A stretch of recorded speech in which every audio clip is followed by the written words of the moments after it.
So of course I can play, going backwards is major, but of course that's also F sharp minor. So my point is that people always get this confused. They say, but hold on, it's exactly the same, isn't it, as F sharp minor, which is the relative of A. But I would state, no, I'm actually playing an A major pentatonic. Why do you think, can you see there's a subtle difference? Does anyone know what that is? Here's F sharp minor pentatonic.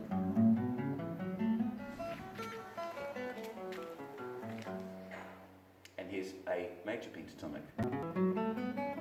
They sound very much the same, right? Can you see a difference? Seems like it's starting on a different. Correct, yeah. And that's all it is, because again, if I was the relative minor stating that it's F sharp minor, which is this note here, so of course you're right, I'd be playing the relative minor of A. But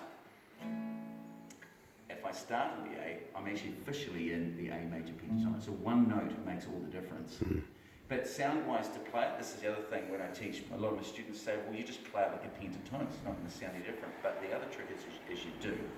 So it's where you base some of these notes. So for example, in the pentatonic, again, trying to relate this to other instruments, but for the moment on the guitar, we tend to accent our third finger a lot more. So we tend to accent notes like the A, we tend to accent more things like the E, the Ds, where when we're in the major pentatonic, we're doing the opposite.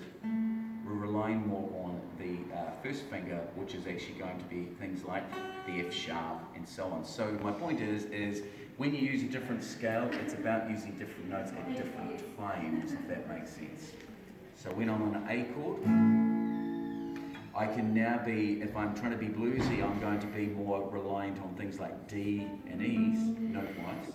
If I'm actually in the A major pentatonic, I'm going to be relying on things like F sharp because they have different sounds to those chords. Yeah. So I hope that kind of makes a wee bit more sense. But the point again, just saying that you can use major pentatonic with a minor pentatonic at the same time. Yeah. So yeah, just a little bit of theory.